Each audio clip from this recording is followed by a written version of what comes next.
Wired Axcess. We'll do it live. Wired Access. Do it live. Wired Access. We'll do it live. Wired Axcess.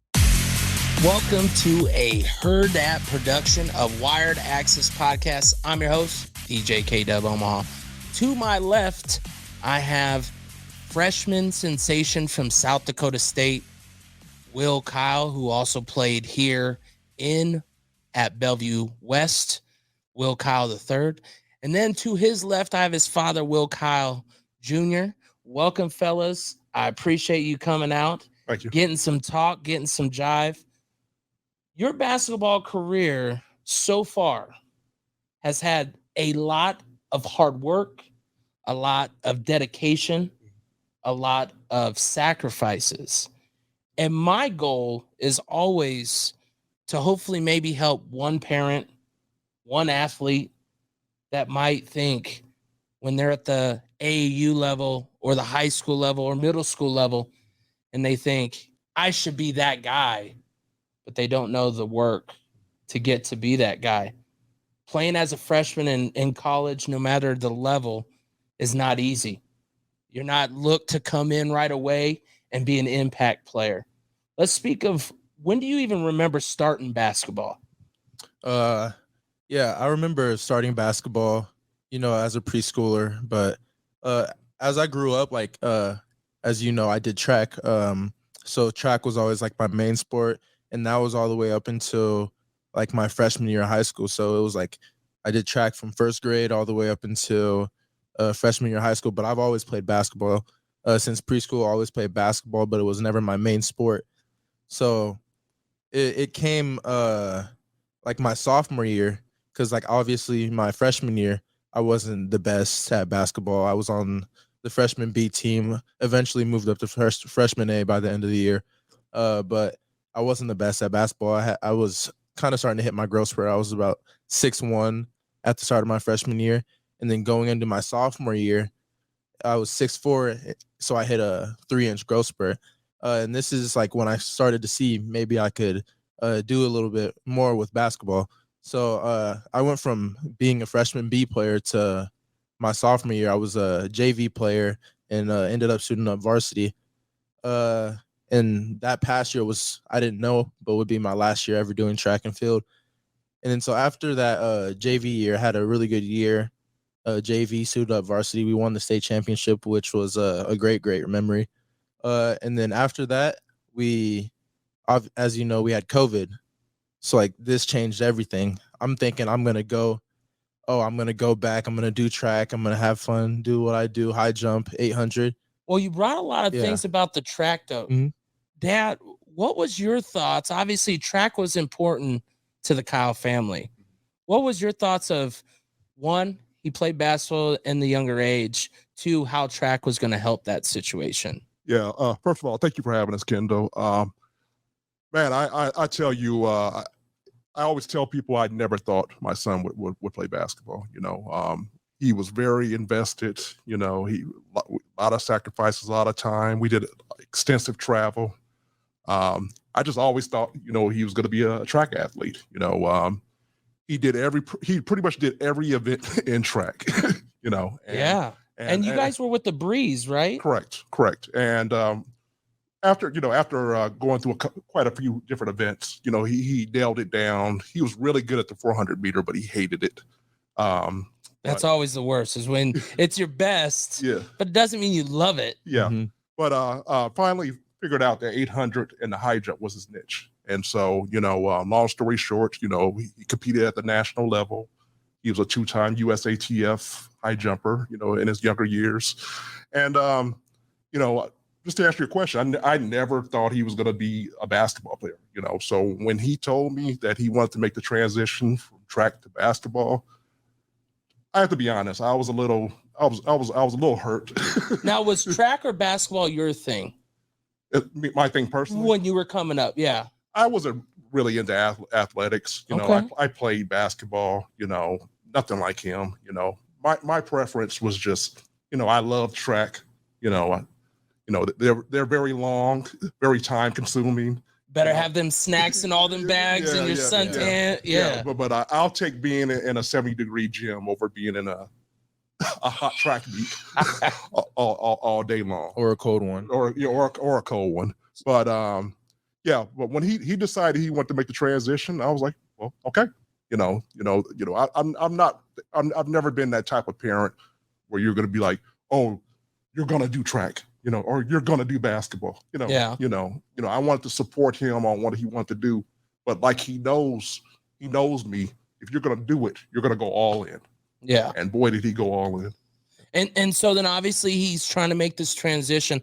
Where do you start with the help to get him better at the game? How do you find those? What was some things that you were thinking you need to dedicate yourself to? I feel like I just needed to kind of dedicate myself more to the skill work, because obviously being a track athlete, I was always running, focus on that, pretty much getting ready for track season. But what kind of changed is like after my sophomore year is when I really started to like work out every day, because COVID hit. So I was like, I'm not going to school. We were out in March, so following like that state championship, like I was just working, lifting almost 4 or 5 days a week. We had a basement, we would lift in the basement, would go lift with Achieve in Bellevue. And then I had 2 coaches that were just very, very crucial in my development, and I love them so much for it. It was Coach Hepburn, which is Chucky and Trey Hepburn's dad, and then Coach Mo Athletics. He worked with me on like my speed and agility, which was very important as well, because I'm hitting like this growth spurt and I got to be coordinated. So he helped me with all that stuff, being able to land soft, helping me get my vertical up and get my speed up. And I would work out with both coaches every day, go lift, get into great shape. And then by the time it came time for me to try out for a AAU team, which would be Team Factory, made the top team. Me and my dad, we were both pretty happy about that. Played my very, very first year at AAU going in my junior year, compared to like most kids, like those AAU kids either some start very young. So when you're looking at some of the challenges so far, you've mentioned coaches that have helped bring you to your next level. You went through COVID. What was your thoughts as a dad about him wanting to just switch to one sport when all this other craziness is going on in the world? I mean, you can't say I've lived through it until you lived through it, or you played games through it, because I didn't get to go play games during that time. So like there was so many things that you guys had to change in your schedule, in your daily life and everything, but still find the love and passion in basketball. Yeah. Like you said, after the state championship, we all know the pandemic was going on, and, the world as we know it had just shut down. Yeah. And, around that same time, me and him had the conversation that he wanted to transition. So the first person that came to mind is a very good friend of mine, and he's like a brother to me, Greg Hepburn. Like William said, Greg Hepburn and Mo Williams was very instrumental, with his development. I mean, just to give you an example, and he didn't have anything else to do because everything was shut. The country was shut down. I mean, because he went to a speed and agility, and being a track guy, you're going, well, yeah. I mean, we have the speed; it's all there, but it's different, right? Yeah, we worked every day. I mean, he was working out like 3 to 4 times a day. He was working with Coach Mo. He was working with Brian Inselman at Achieve. At nighttime, we was working every day with Coach Hepburn at his home. Coach Hepburn he's very passionate about skill work. So he would have like the cones and, the stretching stuff and we worked. I didn't work, but I personally witnessed my son, Chucky, Trey, some other young men that was there. And I just seen Williams' passion. I seen the grind, and I just see it was a trajectory. I just watched it with my own eyes, him transition from a track athlete to a basketball athlete. And it was amazing. And those trajectories aren't something that were in the plans. No. Not in the books. No. But of course, everybody else will go, well, he's tall. It Yeah. should be basketball. Well, so is high jump. Like, I mean, high jump, if you can do the high jump or the long jump, Yeah. it's the same thing, right? You can Right. be in the right mix. So you turn to basketball. What's some of the things that Bellevue West basketball fed into that for you? Because to me, from the outside looking in, I'm seeing a culture. I'm seeing a group of kids that come together for a common goal. You guys at Bellevue West, no matter what anybody says, Bellevue West, Miller North, those are dynasties. To get back to back to back and all that, how does that feed into what you're wanting to do? Oh, it definitely fed in a lot. I know Coach Woodard, who recently retired, my opinion, best coach to ever coach in Nebraska at the high school level. You know, he's always you may be a little biased, but yeah. Yeah, I might be a little biased. I agree with him. That's the best. If you want those feelings from coaches, right? Yeah. Whether they are a future high school Hall of Fame coach or whatever, those are the feelings you want. So you're describing it great, whether it's biased or not. I mean, it is true. Like you want to feel that comfort. So you're feeling the comfort from the coaching staff, which is a big start to help you in the future. Yeah. And I remember my first ever interaction with Woodard. I think it was 8th grade. I was about 5'8" at the time, but you know, he's seen my dad. He's seen how tall he was. He said, "Oh, this kid's gonna possibly be something special." I remember him coming up to me. I can't remember exactly what he said, but he said something that really motivated me. And just throughout the years, like even though I didn't know at the time, Woodard would always like check to other coaches. How's Will doing? How's he doing with this? How do you think he's coming along? And we would have meetings in his office. And like he would always tell me, he'd be like, I'm gonna do his little voice. He'd be like, Will, you know, you can do some big things. You could go anywhere you want to go, you know? And like he would encourage me, and it would make me believe in myself. And I feel like just having that belief that from somebody like him, it just fed into me wanting to keep working and just keep getting better and just work harder until I got to the level that I am at right now. Well, and let's not sell this short here, guys. His coach saw him and he saw dad, but also saw mom, because mom's not short. Yeah, mom's not short. So you got mom that's tall, dad that's tall. Will's kind of sitting there string bean, right, at that time at 8th grade. You're moving into freshman. You get to the COVID year, get to the championship. What's one of the things that you take from that championship that turned into the drive for your junior year? Definitely just like the hard work. Like it was a huge jump going from freshman B to suiting up on a state championship team and going against those guys every year, and just looking up to guys like Chucky, Frankie, Lewis Fiddler, John Shanklin, Nate Glantz, just a few players that were on that team, Trey Hepburn as well.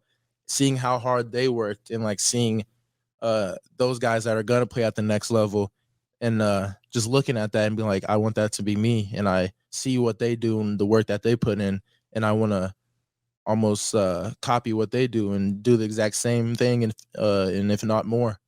Now you're also getting great grades through this. Mm-hmm. What's the sacrifices, late nights, maybe getting dinner not until 9? What are some of those things that you're going through this process? I mean, are you talking about after? Just in general, whether it's as far as are you having to stay up late after working out all these times to keep up with homework? Are you getting it done at school? What's some like? Because I know you're not eating like at 5. You're eating whenever you can squeeze a snack in between practices. What are some of those things that people don't realize what it takes to be Will Kyle, and not just Will Kyle, but someone that wants that drive? So it's definitely a lot of discipline. I've noticed that this year in college, and just being a T-Bird, because like we're working out in the morning, we're working out after school every day.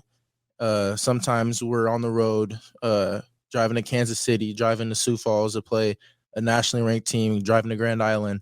It definitely is a lot of discipline, and I give credit to my dad. I got a great structure at home. They're always on me to get my work done and maintain my grades, and that's what I tried to really focus on, because I know, like with my parents, they said if it's not done in the classroom first, it's not gonna you're not going to go on the court. So definitely took a lot of discipline just trying to get all my work done in school. And even if I didn't get it done in school, sometimes I may have to stay up late and work on some extra work and get stuff done. And Will, for yourself as a father, what's the hardest struggle for you to be not just the number one support, obviously with mom, but being the number one support, but also being that discipliner? Because sometimes being the number one support, you're trying to keep pushing their everything up, but when you got to strict it down and you got to make sure that his line doesn't continue to go up and down. What's some of that for you? Right. Like I always say, and I'm very passionate about this. I'm William's number one fan. I'm his number one critic. He'll tell you that. I haven't got to where I'm at in life right now overnight, and I've made a lot of mistakes, and, things that I'm passionate about, like credit, just communication. The things they don't teach in school, you know what I mean? Yeah, stuff like that. I have instilled that in him at a very young age. I appreciate it. Yeah, I've instilled that in him, and I'm a disciplinarian. I was raised by, my father was a disciplinarian. Wasn't beaten or getting whooped or nothing like that. But I believe in tough love. I believe in getting in his butt. Yeah, sure. And I've always had the thought process. Nobody's gonna love him like I'm gonna love him. So if he can deal with me, he can deal with anybody, and I'm sure he'll tell you that. That's a great saying. That's living it right and real. You get to your junior year. When does the offers or when does even colleges start talking to you? Because obviously you're a late bloomer. Mm-hmm. You don't have all this limelight yet. You don't have even playing time except for a little bit here, a little bit there. But you are, like you said, playing against some of the toughest competition in the state. Mm-hmm. Yeah, definitely. First, I want to kind of talk about like that AAU year. So like this like kind of feeds into like your first question of like the colleges. I remember my very first game like ever in AAU. I had about 15 points and 9 rebounds, so close to a double-double. And this was a nationally ranked team, I believe. And so obviously that kind of helped because it's like, who is this kid? It's like I kind of came out of nowhere, never been on a team, never played AAU in all my years, and kind of did that. And like I would have like highlight plays, dunks, blocks, and coaches would see it. It kind of started off. It was kind of a lot of NAIA, like a lot of low D3 NAIA. Some D2s would like follow and see me. And it kind of picked up as I gone into the year. So junior year, it came. We were working out in the summer, as always, with Woodard. We're playing in the summer league, just building our chemistry with all those guys that have already been at that level, and just kept on improving. And as the season came, that's when I started to have like maybe some D1 coaches follow me, and D2 coaches follow me, and started picking up a lot of attention. And also something that I appreciate my dad for is we kind of controlled our recruitment, because he would have to get in my butt, because like he videos everything. So he has everything from when I was back like 4th grade playing basketball. He has my very first basketball game ever in preschool, all on video. And it got to the point where he would force me to send clips to coaches. So I'm sending video along with a format, like a nice format, like a tip. So real quick on that video, did you go through college recruitment? No, where'd you get this thought and all this? I mean, because it's obviously done you right. Yeah. But I've always been fascinated with the concept of a phone that you could video and camera. I remember my very first phone that had that functionality, and I just always been just fascinated with that technology. And so obviously with my son, and he's right, I have terabytes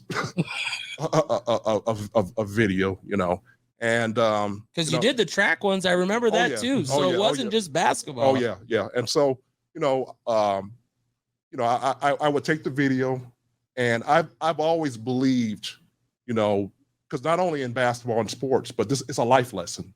I wanted him to own his own recruiting process. So not only could he talk to these coaches, but when you get out in the real world and you'll be able to communicate with people. So I would make him, take the videos. He's actually very, very good at it. So the clips, and he just evolved, with using the technology. And then we would make like custom templates that would tailor towards the coaches and to the school.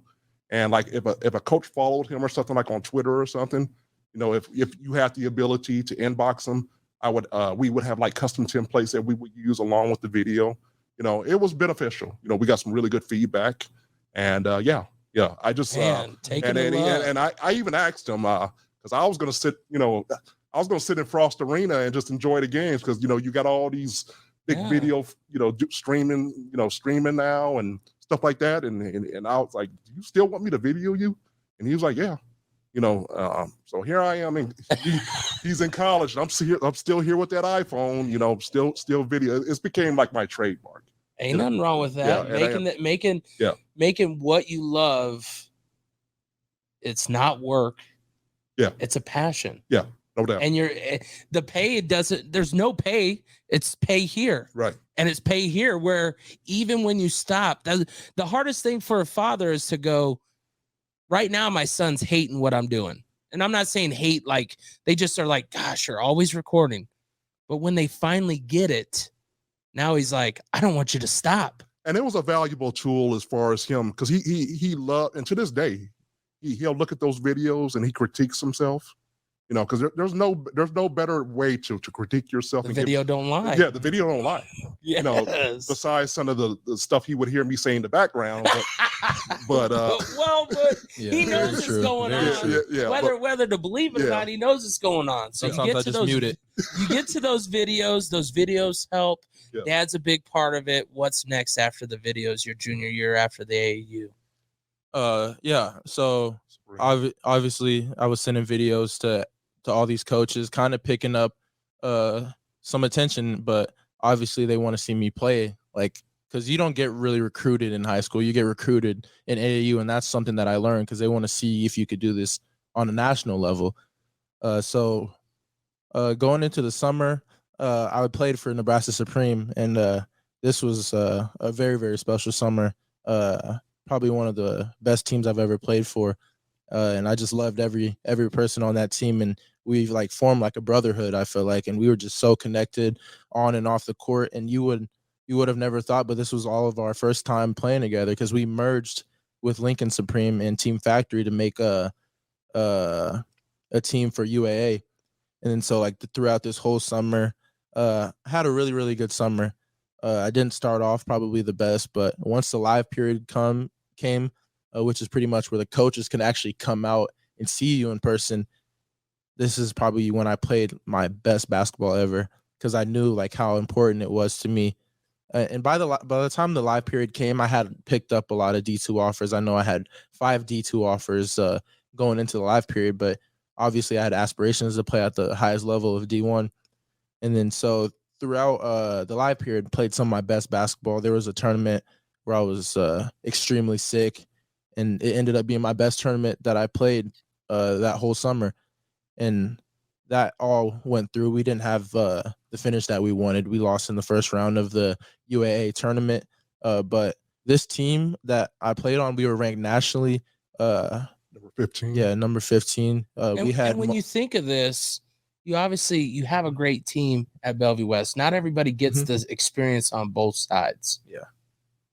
How can you continue to build those bonds knowing that these are also possible players you're going to play when you get to your senior season? Yeah, I feel like it was just very easy to build those bonds just because we all shared the love for the game. So, yeah, it was pretty easy to build the bonds, and it showed on the court because when you could be connected the way that we were and like go on the court and play so unselfish. And this is also something that we preach up at South Dakota State, is just be connected. And I feel like the same way when I'm playing with those guys up there in college, we just so connected. We believe in each other, and we're always having our teammates back. So, of course, you get to your senior year at Bell West, and I know I personally shared a couple of your dunks, couple of your things, and I'm just watching the views of people. I mean, you just keep doing game after game after game of the right things. When does the first Division I offer come through? I believe the first Division I offer actually came right after our last live period. So there was a period where I was like, oh, nobody's calling. So like I felt like maybe I will go D2, but it was never like I wasn't sad, because it's like some kids dream to just play at the next level. So I was gonna be appreciative no matter what. But at the same time, I wanted to play at that top level and I wanted to reach my goal.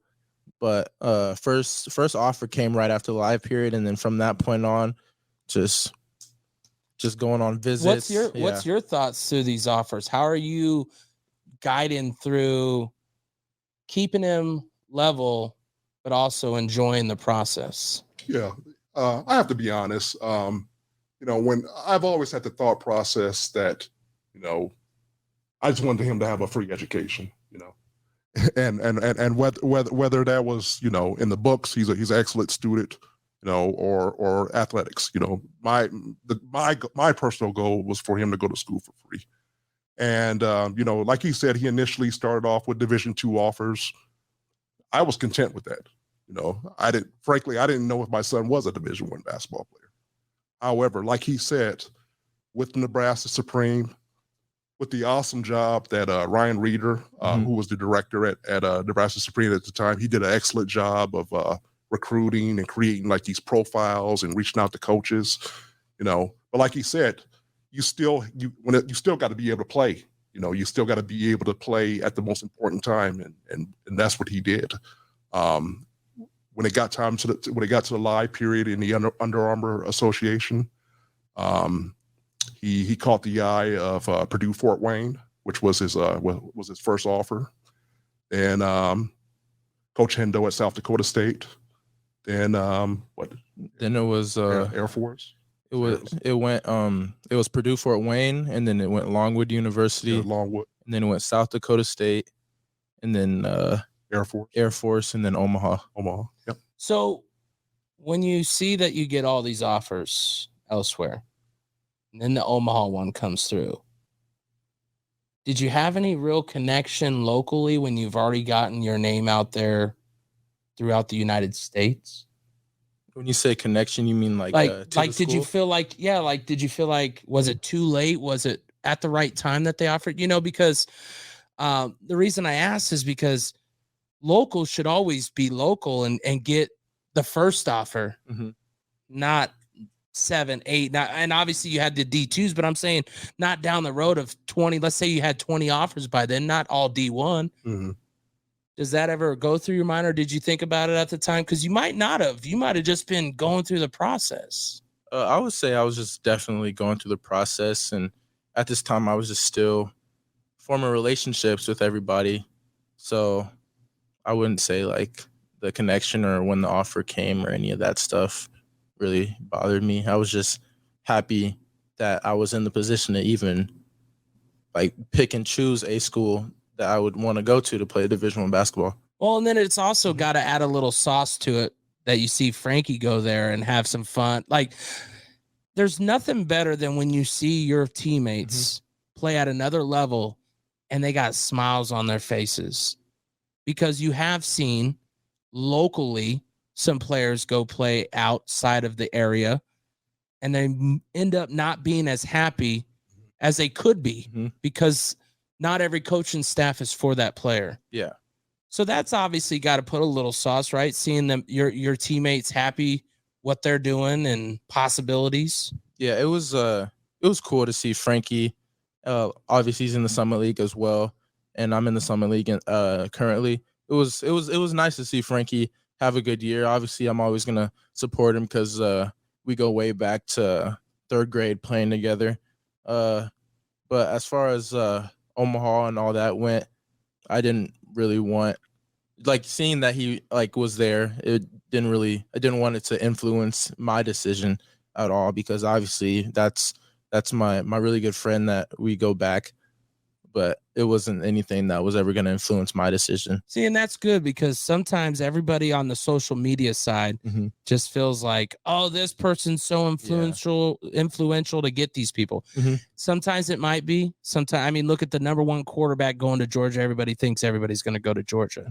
No, you find your way and your route. Yeah. Whether it's playing with your boys, whether it's not. When did you start really looking at South Dakota State as your option? Oh, yeah. From the moment I stepped on campus, I don't know. It was just the coaching staff, because Coach Hendo, he's like a big ball of energy. Yes. As soon as I met Coach Hendo, my man, how you? And just loved it. I could tell that all the coaching staff, they were just so genuine. Got along with them just very well, just from the start. And that's the first thing I fell in love with was just the coaching staff, and that I could possibly be coached under such happy individuals and people that really cared about me. And I could tell it just from like the moment that I met them and just our interaction throughout the whole recruitment process.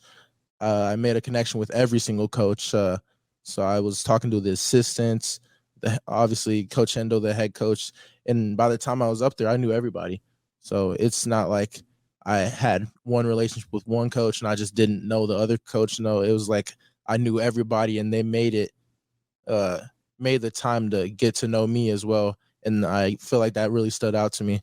Now, was it something where did any of the coaches come watch you play live here in town? Yeah, I had all the coaches that had offered me, they made trips up here to see me, other than Longwood, which was kind of because like it wasn't something that I was interested in, just because of how far it was from home, which was big in like my recruitment process. I knew I wanted to stay close to home.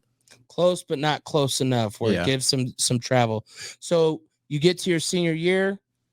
When do you finally feel yourself that this is where you want to go? I really knew that I wanted to be a Jackrabbit on my official visit, because this was my first time meeting the players. My first visit was an unofficial, and I only met one player, which was Matt Denlinger. He was a 6th year. He recently graduated.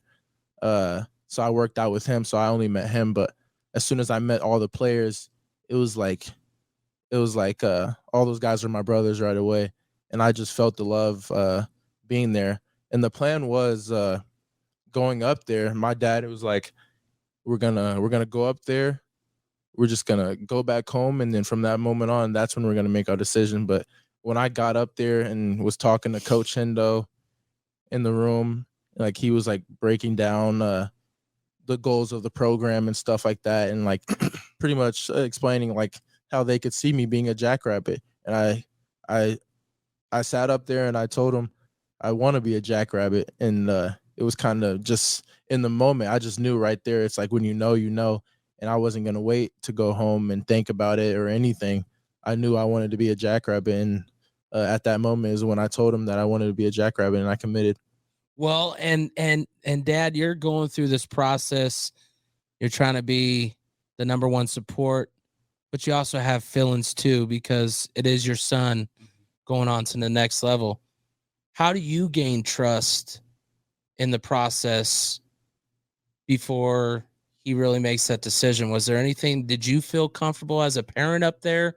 Was it really homey feeling for you? Because I know, like, for me, the first college visit I did with my daughter was Northwest Missouri State. And I'm like, man, this feels good. It feels at home.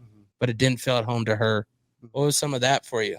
Yeah, and I hope I answer your question when I say this. Like he said, when we went on the initial visit, and I don't mean to sound cliche, but I knew it. From the energy that these gentlemen, from our very first interaction with, I was like, and like he said, Hendo is like, he's like a. I was like, this has to be like a front or something, Yeah, because you gotta, as a father, he's in the moment. Yeah. You still have to process some things going, is it real? Yeah. Is it a limelight? And so I always, whatever it is, especially if it's something as important as this, I do my own due diligence. So I did my research on this guy. I started talking to some people, and they was like, no, that's not a front. It was like, you're never going to find nobody with more energy in a room than Eric Henderson. And we I started building a relationship with him. Built a relationship with Coach Pete, and I really started to feel that these folks genuinely wanted my son, and they genuinely cared about him, not just about basketball, but and just as a young man.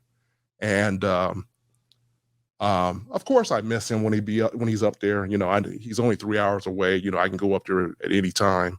But it's a peace of mind of knowing that these gentlemen has his best interest, and they're going to take care of him like their own. And that's all I've ever seen with all these gentlemen. Coach Hendo, Coach Pete, Coach Klink, Coach Kyle,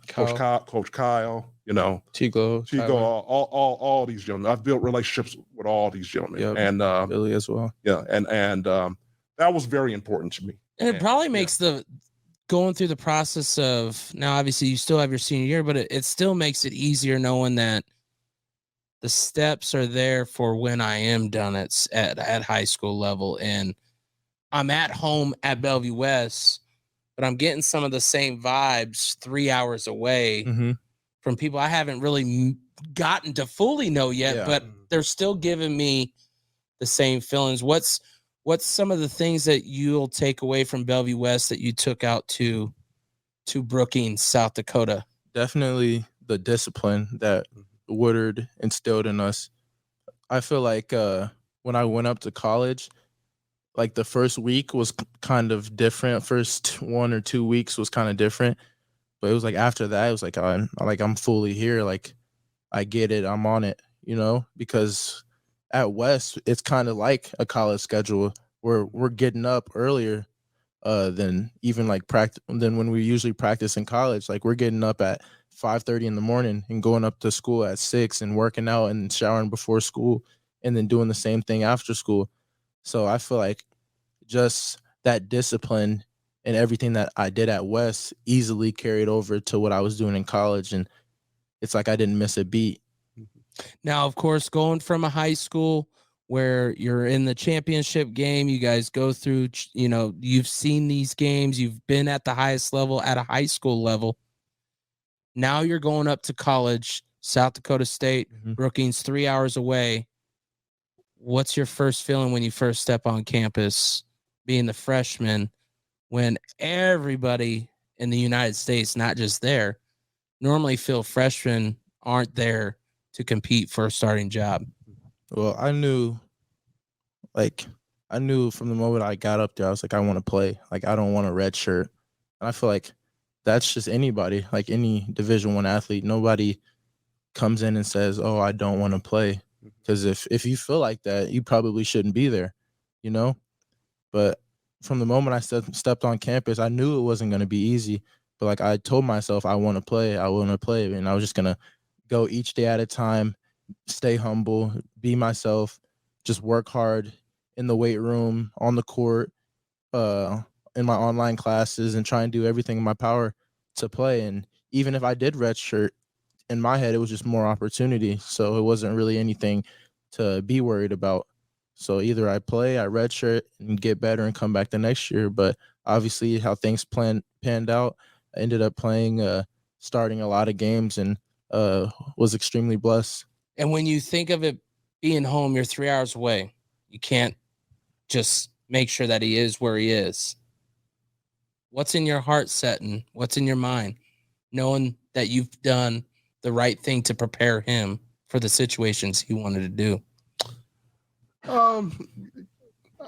Initially I was a little concerned, because I know how I went to college, and I thought I was grown, and I thought I was on top of the world, and I made a lot of bad decisions. So obviously I was a little paranoid. I was always on him, don't forget what you're up there for. You're up there to go to school, basketball, take care of your business. So I was initially a little concerned, but I trust my son. I know what I have done to raise him. I know the values I have instilled in him, and I trusted him, and I trusted the coaching staff.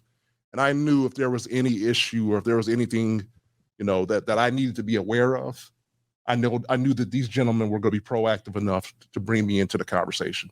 Obviously, there was never an issue like that, but that's the type of trust I have with the coaching staff. So, but after a while, it's not a concern to me no more. I know he's up there. He's taking care of his business. Of course, he's a 19-year-old kid. I know what I was doing when I was 19. I want him to have the college experience. I want him to have fun, but I also want him to reach his goals that he has. I want him to reach his full potential, and that's what I've always wanted for him. For sure. And for you to say the whole 19-year-old, like I'm just thinking, I mean, I was a father of 2 at that time. Like, yeah, these weren't things and dreams that I felt I could ever get into. So when you're having these thoughts, you step on the court, what's some of the things that led you to know that there was an opportunity to get the spot that you earned? Well, I would have conversations with coach, and he would always tell me that I would just keep getting better and better. And like, he would let me know, just keep doing what I'm doing. And he would be very transparent with me and let me know that decisions weren't like completely made yet. But I would just feel super confident because we went to the Bahamas, which was an amazing trip, played there, played really good there. And then our next time playing, we played Milwaukee in a scrimmage, played really good there. And then we would also have like team scrimmages, and I would have some good scrimmages, and I'd have some times where I maybe didn't look as good because no one's perfect, so I didn't always play good, but I would always try and give it 100% whenever I was out there. But kind of when I knew I had the spot, I would say it was sadly when my teammate Luke Apple, he had gotten hurt. So obviously we didn't know like the extent at the time. So I'm thinking maybe I'm still thinking maybe I could play, come off the bench, maybe possibly play 15 minutes a game, just be like a player to come in for Luke Apple and Matt Denlinger and some guys like that. But Luke ends up doing something with his arm.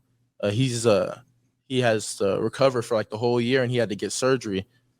And I remember my teammate Luke, he just kept it real with me. He would tell me, he's like, you're up. Like, you gotta do what I can't do. I can't be there for my brothers right now, so I need you to do that. And obviously, that's like a disguise. Like, that's words in disguise that you're like, no one just goes and tells their teammate that they want him to be there unless they know the goal. And it shows what the things that you said the coaches have preached about, the common goal, the same, everybody's there for the same thing. It feels like family. Mm-hmm. So he's telling you this as he's going through a struggle. What was going through your mind? There was just so many things going through my mind. It was nerve-wracking. I was nervous. I'm a freshman. Obviously, I wanted this. Like, it's like when it came, it was like, oh, yeah. Like I wanted it so bad. And then like when it came, it was like I was so nervous. Like, oh, I'm really gonna be playing. It's like, am I gonna be good enough? Like, just all these things going through my mind. It's like I don't want to fail. Like, I don't want to feel like I failed and that I got here and like I'm not gonna do anything with this opportunity. But throughout the whole season, Luke Apple and that's my brother. I love him. He was just mentoring me, and he helped me like all the time. Like when I was struggling, when I kind of had my head down, it's like I wasn't playing as well, and I felt like I wasn't doing my best.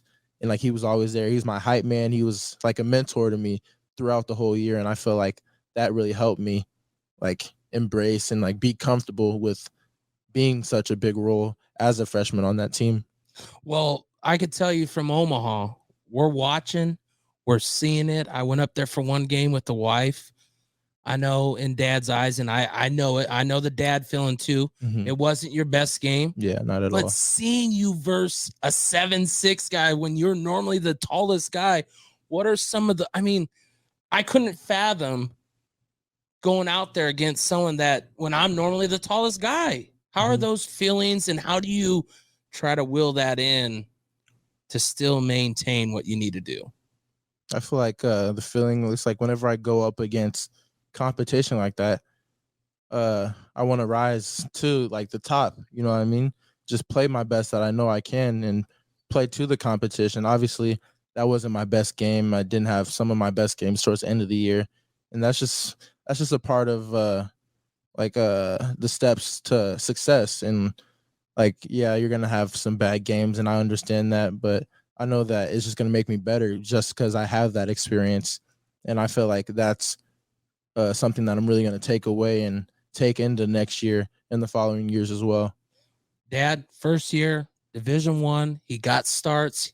He obviously made a name for Will Kyle III. What's your thoughts after year one? Oh man, year one was amazing. It's pretty much like he said. I mean, we went from, when William graduated, William was like 195 pounds soaking wet. Yeah, like 200, 203 to be exact. His body was not ready for that level of basketball. But as a result of his hard work and unfortunately what happened to Luke, he put himself in a position to be next up. Nobody else. His hard work and his dedication, he put himself in that position. And I remember the call. I remember it just like yesterday, because like I said, we didn't know. We didn't know if he was going to play, if he was going to redshirt. And of course, you're wanting to travel to see him with the possibility. You're a dad that's not trying to miss a squat, but you also know, okay, well, if he's not going to play at all, it's so hard to find that common ground. Yeah, and so when he called and he told me, it was I put on this front and this perception like I'm tough, your dad. Your dad. You don't have to say nothing more. Yeah. But I get very emotional when it comes to my son and his success. So it was pretty emotional for me. And obviously I was there, for his very first, when they called his name off the starting line. That was very powerful, and just watching him, as he progressed throughout the year, he had a hell of a year. He had an outstanding year, didn't end quite the way that he wanted to, but like you said, some games are going to be better than others. It was an outstanding experience, one of the best experiences of my life. The travel, the town of Brookings, the people are absolutely amazing. Frost Arena is amazing. Mm-hmm. I can't wait for next year with the renovations and stuff. To see the new environment. It was an amazing experience. Well, we're going to get him out on talking about real quick what he's looking to do this next year. But I want to tell you from my experience, I saw this kid when he was maybe yay tall, string bean. He was my neighbor, and him and my son, they were always outside playing.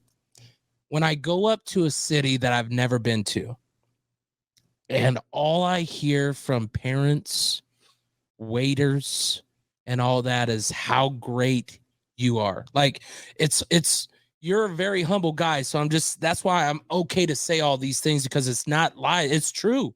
Like the fans, I got to sit there and watch this kid that's yay tall looking up you like you're just an amazing person to him, because you're humble, because you are yourself. So I love seeing that. What's the number one thing you learned from this year, and what are the Jackrabbits getting for 2024? One thing that I definitely learned is just put your head down and keep grinding, and that's something that I'm gonna keep with me, because I saw what it did for me this past year, and I want to continue to keep doing that. Don't want to get complacent. I want to keep my trajectory going up, like we talked about earlier, and it's just been going up, and I plan to keep going up. And obviously, eyes on the prize in the Summer League Championship, and I believe we can make a run in the NCAA tournament as well. Those are big things from a tall guy who, when you play Oral Roberts, isn't so tall. Once again, Wired Axcess Podcast, a Hurrdat production. Will Kyle III, Will Kyle Jr., we appreciate you tuning in, and go Jackrabbits. Thank you.